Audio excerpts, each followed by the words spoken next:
Tá vendo? Dá pra fazer, é só ter um pouquinho de boa vontade. Se fosse assim o tempo todo, não tinha tanta gente reclamando no fandom.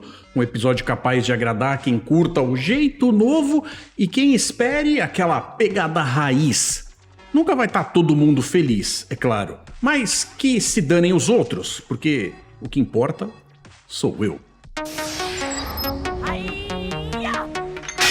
Salve telanautas, bem-vindos de volta para mais um review aqui do Tela Tracker.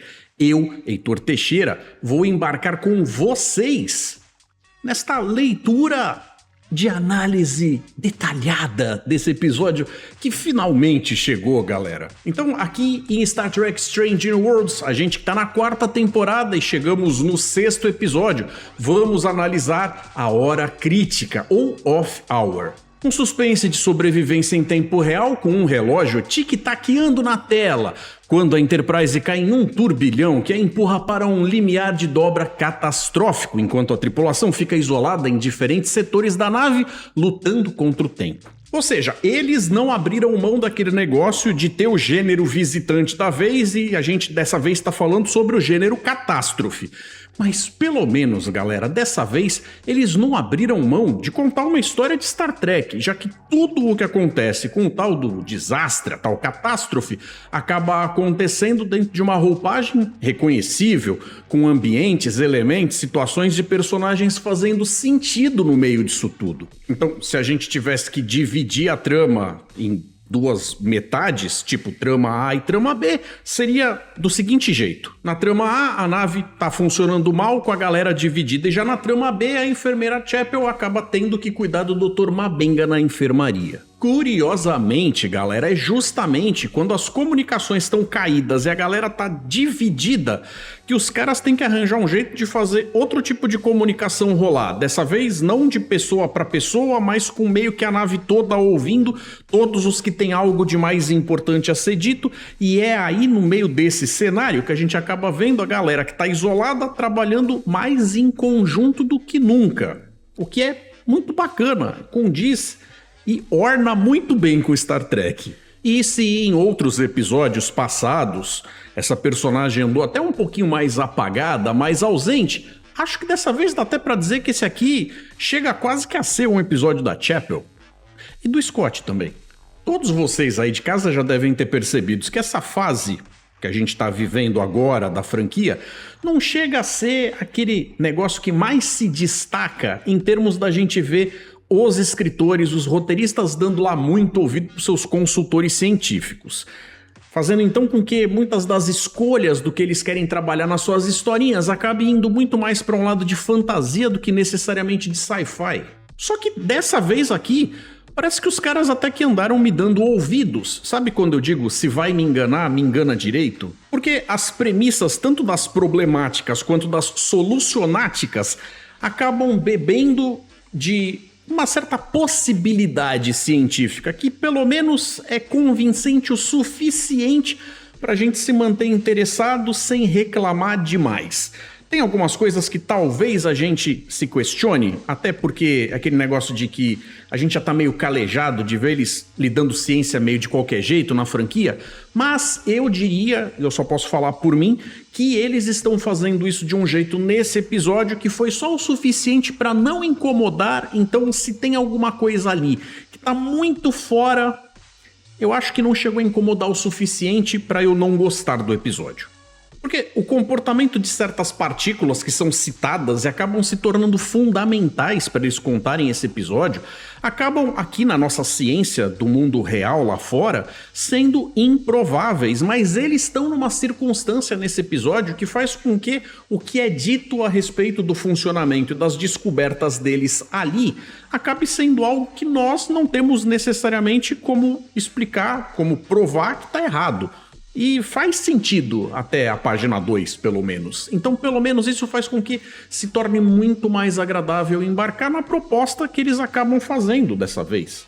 Isso que eu vou falar agora não chega a ter de fato nada a ver com o episódio em si, mas A forma como eles dizem que essas partículas se comportam, na descrição bem focada, específica, naquela circunstância específica, faz com que a gente imagine se por aí pelo universo não existem algumas partículas que funcionem de um jeito meio coringa, onde você, se tiver tecnologia ou a capacidade suficiente para fazer com que elas se comportem do jeito A ou B, quando você de fato quer que elas mudem o seu comportamento, se isso não seria algo mais ou menos parecido com que povos tão evoluídos como de repente o Continuum, ou o famoso Kill, acaba usando para poder fazer os seus truques de manipulação da realidade, materialização de objetos, seres e coisas. Porque, de fato, seria como se a gente tivesse uma caixa de Lego, onde esses Legos são bastante genéricos e você consegue montar qualquer coisa com eles. De uma forma que, para nós, isso parece magia, mas para um ser super evoluído talvez fosse simplesmente mais um brinquedo. Algo que eu gostei bastante foi que o episódio conseguiu manter um clima sério e até bastante profissional, mesmo sem necessariamente no meio de tanto drama e tanta coisa ali que tem aquele lado de mal-estar, porque a galera tá, afinal, numa situação trágica. Não necessariamente sendo 100% sisudo, fazendo com que a gente consiga ver luz no fim do túnel de uma forma que aquilo mantenha o suficiente de esperança para que a galera não desista no meio do caminho, mas que também ninguém comece do nada a tratar as coisas como se tudo que está acontecendo ali não fosse lá muito mais do que um passeio no parque, que às vezes faz com que a gente não leve tão a sério certas situações que estão longe de ser cotidianas, e uma galera dessas de exploradores espaciais que deveriam sim dar todo um peso para o quanto essas situações e coisas e fenômenos são as coisas que de fato fizeram com que essa galera se esforçasse para conseguir fazer 4 anos de academia e depois dedicarem as suas carreiras para estarem lá fora vendo essas coisas, registrando elas dentro dos anais das ciências para dividir com todo o resto da galera, se mantenham interessados nessas coisas. E eu acho que foi o caso. Então, esse clima do aceitável não é que necessariamente hajam alívios cômicos. Pelo contrário, dessa vez vou falar para vocês que até a Pélia funcionou. E uma vez que o problema se estabelece, a galera unida acaba se focando na solução do problema e não em ficar choramingando com as coisas do porquê eles são coitados por estarem naquela situação. Atitude essa que inclusive andou em falta na franquia nos últimos tempos. Coisa que eu gosto de ver em um representante da Frota Estelar agindo como gente grande. Tirando o fato de que a gente sabe que pelo menos a maior parte desses personagens, nem todos estão necessariamente protegidos na trama, mas a maior parte deles a gente sabe que vão acabar bem, porque se isso aqui pelo menos é dito como um prequel da série clássica, se o Scott estava lá, eles não vão matar ele aqui. E outros personagens assim. Se bem que tem alguns personagens que não estão lá. Mas é nesse equilíbrio, mesmo com os personagens que a gente sabe que de uma forma ou de outra vão se salvar, que eles conseguiram criar um clima de suspense, de mistério, no sentido de o que vai acontecer depois. Eu sei que esse personagem vai se salvar, mas eu quero saber o como. Uma situação tão complicada como essa, quais vão ser os custos reais do que está sendo apresentado ali? Isso sem falar que boa parte dessas situações acabam aproximando alguns dos personagens que a gente conhece aqui, daquilo que eles teoricamente deveriam vir a se tornar para se parecerem mais com suas versões lá na série clássica.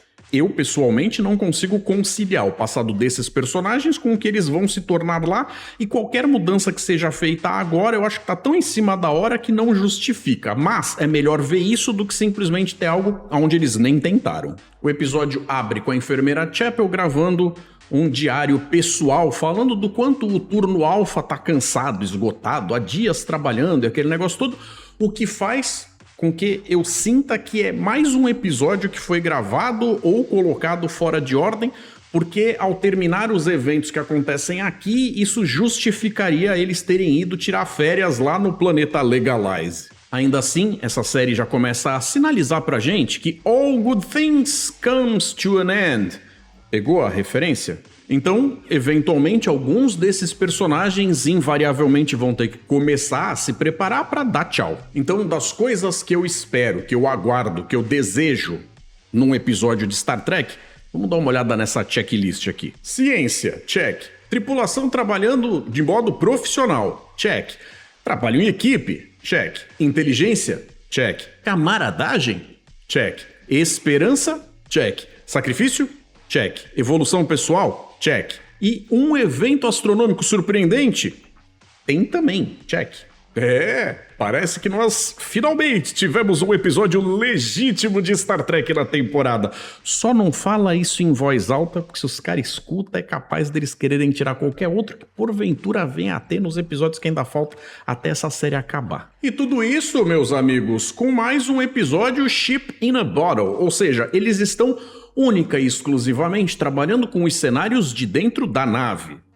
Teve uma ceninha fora, mas continua sendo dentro de um recurso que eles já contam normalmente. Não é como se eles tivessem tido que fazer algo muito dispendioso para a produção, algum desafio incrível. Não, ou seja, é possível. Os caras conseguiriam agradar a base de fã que só quer isso aqui.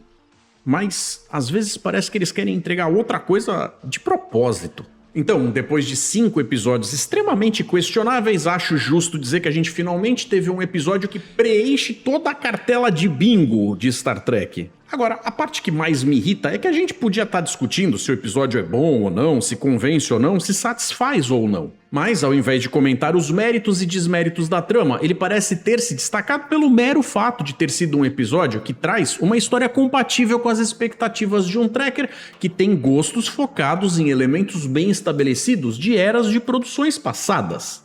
Eu de fato gostei do episódio e a barra andou tão baixa que eu só não me sinto à vontade pra ficar procurando furos, porque aí eu vou ficar com menos desse episódio ainda pra gostar, sendo que, puxa vida, tava esperando por isso mesmo.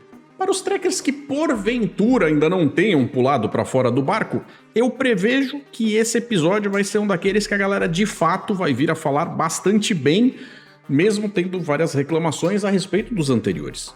Então é isso, galera. Acho que eu cobri tudo de mais importante a respeito desse episódio de desastre.